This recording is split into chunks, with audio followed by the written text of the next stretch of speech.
আসসালামু আলাইকুম এভরিওয়ান, কেমন আছেন সবাই? আমি একটু শরীরটা ভালো না থাকার কারণে গতকালকে আমি ভিডিওতে ভয়েস ওভারটা করতে পারিনি। পরশু দিনের যে ভিডিওগুলো আপলোড দিয়েছিলাম শর্টস, সেইটারই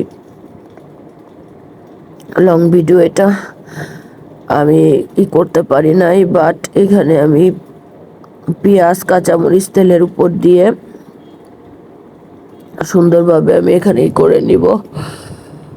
আর এভাবে ঝটপট লুডুস তৈরি করে দেওয়া যায়, বাট লুডুসটা সিদ্ধ করে নিলে হয় কি পরিমাণটা একটু বেশি হয়।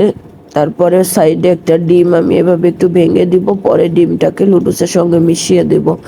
এভাবেও কিন্তু লুডুস খেতে অনেক বেশি মজা হয়।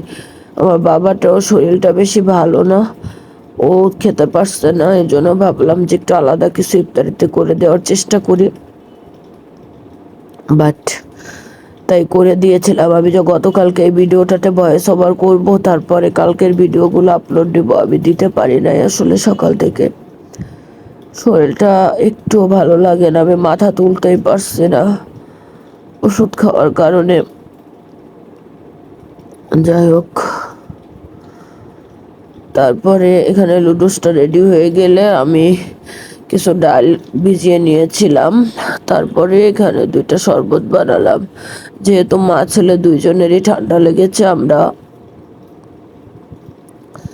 নর্মাল যে রুম টেম্পারেচারের পানি সেটা দিয়েই শরবত খাই। আগের দিন ভিডিওতে একটা রং কথা বলে ফেলছি। যাই হোক, অনেক সময় অনেক কিছু ভুল হয়ে যায়, স্কিপ করবেন। তারপরে সন্ধ্যা ইফতারির পর এখানে 2 কাপ চা বানিয়ে নিলাম আদা দিয়েছিলাম আর লবঙ্গ দিয়েছিলাম, গোলমরিচ দিয়ে সুন্দর করে 2 কাপ চা বানিয়ে নিলাম। চাটা বানানোর পরে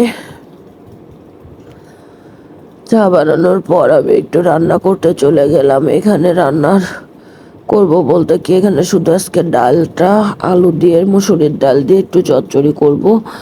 এভাবে ডাল রান্না করলে খেতে কিন্তু মজা লাগে, কিন্তু আমার কাছে কোনো কিছুই ভালো লাগতেছে না, যেহেতু আমার গালে কোনো স্বাদ নাই, সব কিছুই তিতা লাগে। যাই হোক, এই যে এখানে ডাল আর আলুটা খুব সুন্দরভাবে এখানে নাড়াচাড়া করলাম। নাড়াচাড়া করে তারপরে আমি অল্প পরিমাণে পানি দিয়ে দেব, অনেক কড়াই ভরে পানি দেবেন না, যেহেতু এটা একটু আস্ত ডাল হবে। এই ডালটা খেতে কিন্তু অনেক বেশি মজা হয়। আর পরশুদিন শুধু ডাল রান্না করেছিলাম কারণ সেদিনের মাংস রান্না করছিলাম, ওই মাংসটা আমার বাবা 2 দিন খেয়েছে, এই জন্য শুধু ডাল করেছিলাম।